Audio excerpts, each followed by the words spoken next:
আসসালামু আলাইকুম অনার্স ভর্তি পরীক্ষার্থীরা, আমরা কিন্তু অলরেডি তোমাদের সকল সাবজেক্টের সাজেশন আপলোড করে দিয়েছি, কিন্তু ইউটিউবে ওইভাবে আমাদের গাইডলাইন গুলো দেওয়া হয়নি। আমরা পর্যায়ক্রমে তোমাদের পরীক্ষার আগে সকল subject guideline one by one দিয়ে দিব। আজকে আমরা কথা বলবো সাধারণ জ্ঞান নিয়ে।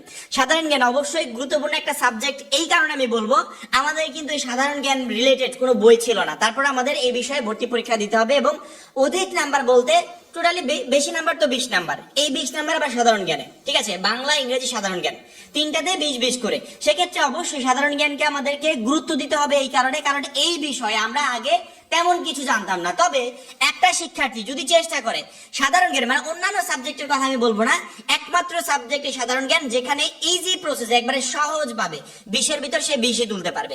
এর জন্য কয়েকটা পদ্ধতি জাস্ট তোমাকে অবলম্বন করতে হবে, সেই পদ্ধতিগুলো আমি অবশ্যই বলবো। কিন্তু সাধারণ জ্ঞান রিলেটেড বাংলাদেশের প্রায় শিক্ষার্থীর প্রশ্ন, একটা কমন প্রশ্ন আছে আমাদের কাছে আসে, সেই প্রশ্নটার উত্তর আগে দিই।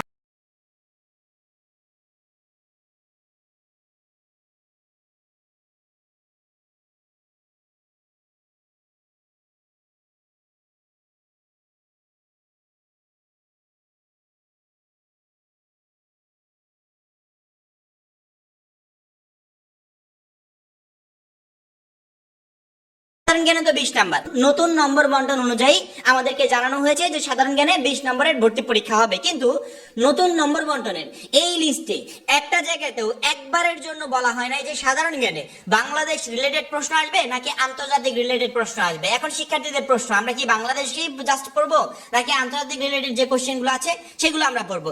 ভর্তি সহায়িকা বইয়ে অনেক বইয়ে আন্তর্জাতিক রিলেটেড দেওয়া আছে, বাংলাদেশ রিলেটেডও দেওয়া আছে, আবার অনেক বইয়ে শুধুমাত্র বাংলাদেশ রিলেটেড। সেক্ষেত্রে শিক্ষার্থীরা এখানে কনফিউশনে পড়ে যাচ্ছে যে আমরা আসলে পড়বোটা কি। দেখো, নম্বর মডেলের যে নতুন নোটিশটা পাবলিশ হয়েছে সেখানে কিন্তু বলা একবার ক্লিয়ারলি বলা হয়েছে, এই নোটিশটা কোনো শিক্ষার্থী যদি বুঝে তার আর কোনো প্রশ্ন থাকবে না।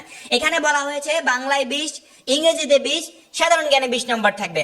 অর্থাৎ যা যা পরিবর্তন করা হয়েছে সেই পরিবর্তন সম্বলিত ওই হচ্ছে নোটিশটা, এবং যা যা দেওয়া হয় নাই সেগুলো আগের যে নোটিশ পাবলিশ হয়েছে সেই নোটিশ অনুযায়ী থাকবে। অর্থাৎ বুঝতে পারলে আমাদের ওইখানে বাংলাদেশ নাকি আন্তর্জাতিক এগুলো কিন্তু দেওয়া হয় না, তার মানে যেগুলো দেওয়া হয় নাই সেগুলো আগের যে নোটিশ পাবলিশ হয়েছে সেই নোটিশ অনুযায়ী থাকবে। সেক্ষেত্রে আগের নোটিশে কি ছিল বলতো, সাধারণ জ্ঞানে বাংলাদেশ বিষয়াবলী অর্থাৎ বাংলাদেশ রিলেটেড। সেক্ষেত্রে ভর্তি পরীক্ষায় সাধারণ জ্ঞানের 20 নাম্বার শুধুমাত্র বাংলাদেশ রিলেটেড থাকবে। তোমরা যত ভর্তি সহায়িকা বই কিনেছো, আমার মনে হয় না যে একটা বইও বাংলাদেশ রিলেটেড এমসিকিউ অর্থাৎ ভর্তি পরীক্ষায় যে রিলেটেড এমসিকিউ গুলো আসবে, সাধারণত জুলাই বিপ্লব হতে পারে, ডক্টর ইউনূস সম্পর্কিত হতে পারে, বাংলাদেশের অন্যান্য বিষয় খেলাধুলা হতে পারে, সাংস্কৃতিক বিষয়াবলী হতে পারে, অর্থাৎ টোটাল বিষয়গুলো নিয়ে আমার মনে হয় যে কোনো ভর্তি সহায়িকা বইয়ে তেমন একটা এমসিকিউ সাজানো আছে। কিন্তু আমাদের 100 টাকার কোর্সটা যারা কিনেছে, প্রাইভেট গ্রুপে যারা যুক্ত আছে, ওইখানে কিন্তু আমরা ওয়ান বাই ওয়ান কিন্তু সাজেশন আপলোড করে দিচ্ছি এমসিকিউ আকারে, ঠিক আছে।